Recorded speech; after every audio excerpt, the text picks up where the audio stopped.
안녕하세요. 원용석입니다. 오늘도 원용석의 진실정치 시청해주셔서 감사합니다. 후원해주신 여러분께도 감사의 말씀 드립니다. 자, 트럼프가 오늘 딥스테이트 분자 100명을 단칼에 해고시켰습니다. 싹쓸이로 해고시켰어요. 자, 트럼프가 본격적으로 움직이고 있는 모습이고 이제 더 이상 반국가 세력, 미국 내 반국가 세력을 좌시할 수 없다. 척결시키겠다. 본격적인 움직임을 오늘 보였습니다. 자, 이렇게 속보로 떴습니다. Breaking 나와 있죠. 야, Trump puts more than 100 National Security Council staffers on leave amid shakeup. 속보, 트럼프 국가안보위원회 직원 100명 이상 휴직 처리했다. 그리고 책상 치울 시간도 1시간도 안 줬대요. 자, 이게 CNN에서 가장 먼저 보도를 했습니다. 이번 뉴스는. 그래서 백악관이 국가안보위원회 직원 100명 해고, 사실상 해고예요. 해고 면직 시켰다고 뉴스가 이렇게 떴는데요. 그래서 백악관이 이제 미국 대통령 외교 안보 자문기구인 국가안보회의 조직 축소에 착수했다고 지금 CNN하고 AP 이런 데서는 난리가 났습니다. 이런 데서 더 빨리 이렇게 보고를 받았던 모양이에요. AP하고 CNN이. 그래서 100명이 넘는 국가안보회의 직원이 NSC 직원이 해고 혹은 면직 통보를 받았다고 복수의 관계자들 인용해서 보도가 됐습니다. 그래서 구체적인 규모는 불확실하지만 이 중 90에서 95명은 국무부, 국방부, 정보기관 이렇게 다른 정보부처에서 파견된 전문 인력이라고 하고요. 또 파견직은 희망에 따라 원소속 기관으로 복귀할 수 있고 정무직 임명자들도 상당수가 정부 내 다른 직위로 이동하게 될 것으로 보입니다. NSC 전체 직원 수는 180명 내외의 지원 인력을 포함해서 395명 안팎인 것으로 알려졌습니다. 한 번에 4분의 1을 날리는 겁니다. 이번 인력 감축이 마르코 루비오 국무장관 주도로 실행됐습니다. 근데 뭐 사실상 트럼프도 지시를 먼저 한 거죠. 야, 쓰잘데기 없는 딥스 멤버들 이번에 다 날리자. 굉장히 중요한 게 국가안보 관련해서 100명 이상을 날려버린 거예요. 그거는 반국가 세력이었다는 얘기입니다. 얘네들이. 루비오 장관은 이달 초에 마이크 워츠 전 국가안보보좌관이 전격 경질된 이후 국가안보보좌관 역할을 겸임해 왔습니다. 이후 루비오 장관이 NSC 업무 시스템을 트럼프 정책 결정 스타일과 일치시키기 위해서 대규모 조직 축소를 준비하고 있다는 관측이 제기돼 왔죠. 특정 이슈에 대한 정책을 연구하고 대통령에게 권고하는 전통적인 NSC 역할이 아니라 트럼프 대통령이 하다라는 지시사항을 이행하는 조직으로 변모시킬 것이라는 그런 관측이었습니다. 그래서 그간 트럼프 대통령 측근들이 1975년과 1989년에 국가안보보좌관을 지낸 브렌트 스코트로프 모델을 따르라고 조언해 왔다고 전했는데요.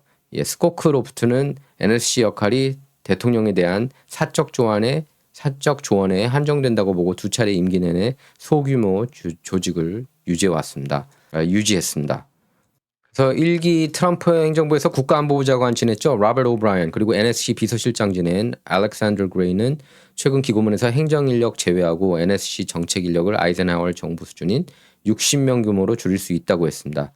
1947년 설치됐거든요. NSC가 점차 몸집을 불려서 버락 오바마 정부 시절인 2010년 370명까지 늘어났고 조 바이든 정부 막판에는 300명 규모 유지했습니다. 트럼프는 2기 행정부 출범 직후인 올해 1월 파견 공무원 160명을 업무에서 배제하고 원 소속 기관으로 돌렸는데요. 다만 트럼프가 이번에 그 시그널 게이트를 좀 심각하게 생각한 것 아닌가 그런 생각이 듭니다. 겉으로는 이제 아무렇지 않은 척했지만 이 시그널 게이트 문제 있고 총책임자로 전 국가안보부장관 마이크 워스를 전격 해고하지 않았습니까? 원래 마이크 워스 본인은 이제 자기가 끝까지 안 했다고 했지만 어쨌든 그 대표적인 안티 트럼프 기자 제프리 골드버그를 안에 넣었다는 거는 이거는 분명히 웃긴다. 이거는 마이크 워스든 그 밑에 애들이건 문제가 있다라고 판단을 한 것으로 보여집니다. 그래서 이번 일은 너무 잘했다. 지금 극찬 세례가 이어지고 있고 지금 트럼프가 취임 이래 계속 지금 극찬 세례 아닙니까? 그런 프린지 급진 좌파나 뭐 뻔하잖아요. 그걸 그냥 그대로 번역하는 언론들 한국 한인 언론들은 계속 그냥 뭐 급진 좌파 바이든 만만세 여전히 하고 있지만 그때로 돌아가고 싶어 하는지 하지만 지금까지 그 정상적인 그룹에서는 계속 너무너무 잘하고 있다.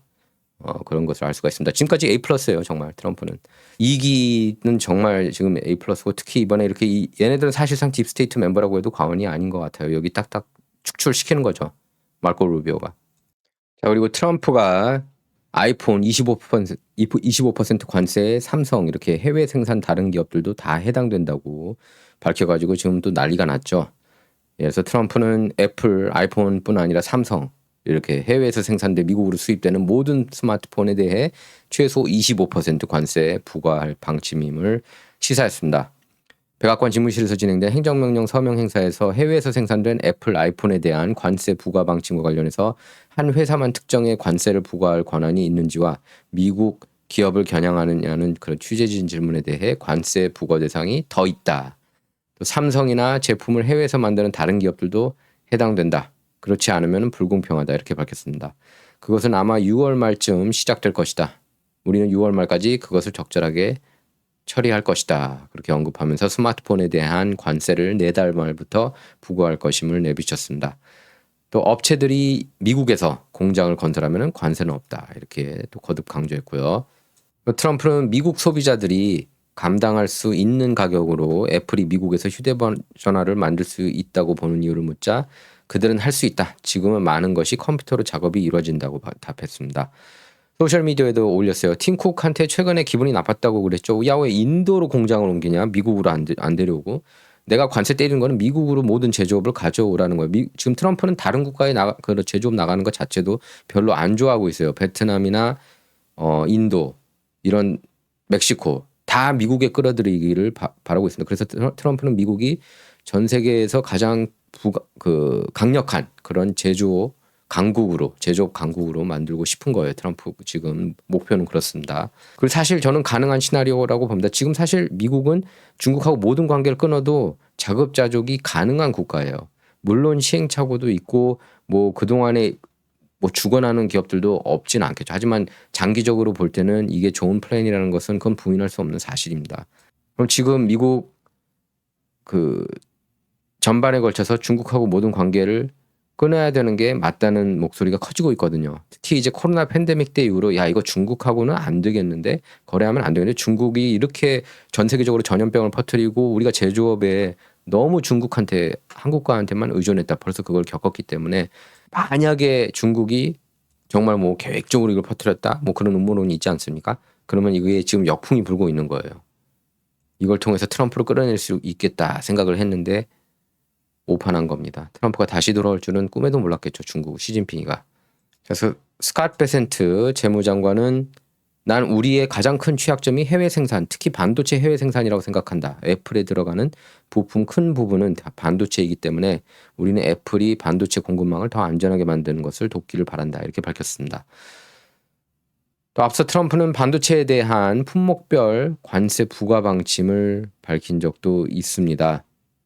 또 트럼프는 유럽 상대로도 50% 관세 부과할 수 있다고 얘기했죠. 지금 협상이 잘 진행되지 않고 있다면서 이제 내가 아는 게임 방법으로 게임을 해야 할 때다 이렇게 밝혔습니다. 그래서 50% 관세 위협 발언과 관련해 관세 유예 기간인 90일 이내에 협상하기를 희망하느냐는 질문을 받았는데 여기에 대해서도 협상을 하려는 게 아니다. 나는 협상을 하려는 게 아니다.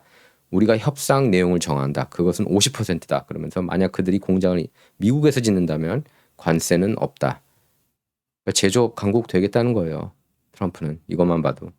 트럼프가 얘기하는 것 잘 들어보시죠. 만약 누군가 미국에 공장 짓기를 희망한다면 나는 그들과 관세 부과를 살짝 연기하는 것에 대해 대화할 수 있다. 이렇게 밝혔습니다.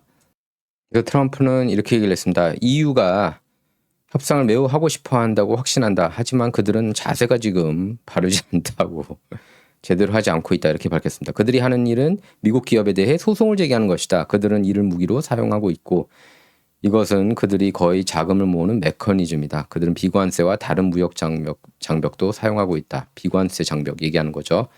자, 트럼프는 또 영국, 중국하고도 무역 협상 거론한 뒤에 우리는 서명할 준비가 돼 있는데 다른 많은 협상들이 있다 이렇게 밝혔고요. 뭐 중국하고도 지금 협상 아직 안 끝났죠. 트럼프는 하버드 대학교 외에 다른 대학에도 외국 유학생을 받지 못하도록 하는 조치를 검토하느냐 이 질문에 대해서는 우리는 많은 것을 살펴보고 있다. 하버드대는 운영 방식을 변경해야 된다.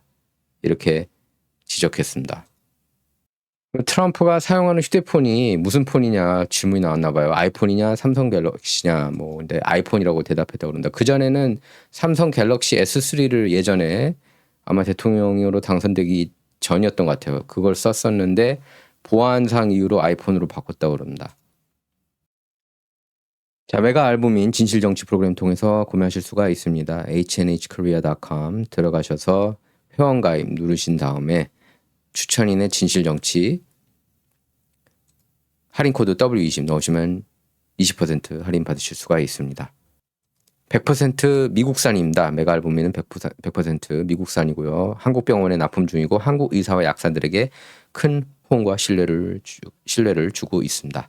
사이트 가입 또 주문하는데 도움 필요하시다면 213-500-3301번 213-500-3301번으로 직접 전화하시면 자세한 안내로 도움을 한국어로 친절하게 받으실 수가 있습니다. 미국 전화 안 되시는 분들은 카톡으로 연결하셔서 문의하시면 메가 앨범인 회사와 연결이 됩니다. 자, 트럼프가 이거 약간 좀 의외예요. 예, 전임 조 바이든 행정부에서 국가안보 우려를 이유로 막았던 일본 제철의 미국 철강 기업 US 스틸 인수를 승인했습니다. 근데 이제 뭐 완전히 판 거는 아니에요. 내용을 자세히 보면은 이렇게 파트너십이 있습니다. 미국 측하고. 그래서 트럼프가 이걸 오케이 한 것 같은데 예, 트럼프는 SNS 트루소셜에 올린 글에서 이렇게 밝혔습니다. 많은 고려와 협상 끝에 US 스틸은 미국에 남을 것이고 위대한 피츠버그시의 본사를 유지할 것이다. 이렇게 밝혔습니다. 이건 US 스틸과 일본 제철 간의 계획된 파트너십이 될 것이고 일자리 최소 7만 개를 창출하고 미국 경제에 140억 달러를 추가할 것이다. 이렇게 밝혔습니다. 이는 펜실베니아주 역사상 최대 투자라고 얘기했는데요. 관세 정책은 철강이 다시 그리고 영원히 미국에서 만들어지도록 보장할 것이다. 그렇게 밝히면서 오는 30일 피츠버그에 있는 US 스틸에서 대규모 유세를 개최할 것이라고도 했습니다. 그래서 트럼프가 US 스틸하고 일본 제철의 계획된 협력 관계, 뭐 planned partnership라는 표현을 썼는데요. 그 계획된 협력 관계가 무엇을 의미하는지에 대해서는 구체적으로 밝히지 않았습니다. 다만 트럼프 발표를 고려하면은 일본 제철의 US 스틸 투자 확대를 통해 그동안 문제가 됐던 인수 논란에 대해 어떤 형태로든 해법을 찾았을 가능성이 커 보입니다. 그래서 트럼프는 일본 제철이 US 스틸 지분 과반을 가질 수는 없지만 투자를 통해 소수 지분을 가지는 것은 괜찮다는 입장을 밝힌 적이 있었습니다. 그래서 교도통신도 트럼프가 일본 제철 US 스틸 인수 계획을 승인했다고 보도를 했습니다. 그래서 일본 제철은 트럼프 정부의 승인을 얻기 위해 US 스틸에 총 140억 달러를 투자할 계획인데 이는 기존에 공언한 투자액의 5배에 달합니다.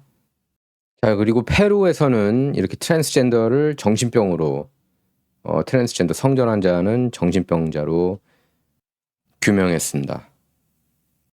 자, 그리고 트럼프가 원자력 발전소 건립을 가속해서 미국 원자력 발전 용량을 2050년까지 4배로 늘리겠다고 밝혔습니다. 원자력 에너지, 지금 한국에서도 원전 에너지를 더 키워야 된다는 목소리가 커지고 있지 않습니까? 이미 한국이 전 세계에서 세계 그 6위예요, 6위. 발전량 기준으로 이제 세계 넘버원이 이제 미국입니다. 근데 이제 그 세계 최대 원전 보유국이고 94기의 원전 가동 중이지만 최근 30여 년간 가동된 신규 원전은 3기에 불과하다고 그러죠. 그래서 지금 트럼프가 이걸 키우겠다는 거예요. 더 이상 이렇게 원전을 탄압하는 그런 일은 없을 거라는 겁니다. 그래서 발전 용량을 4배로 올리겠다는 그 행정명령 지금 서명하고 있는 겁니다. 이 뒤에 보이는 모습이. 자, 그리고 PDD 파티에 오바마가 많이 갔다. 이런 지금 뉴스가 줄줄이 나오고 있는데 여러분 생각은 어떻습니까? PDD가 오바마가 DD 파티에 갔을까요? 주말인데 여러분 즐거운 주말 보내시기 바랍니다. 저는 다음 에피소드 때 돌아오도록 하겠습니다. 시청해주셔서 감사합니다.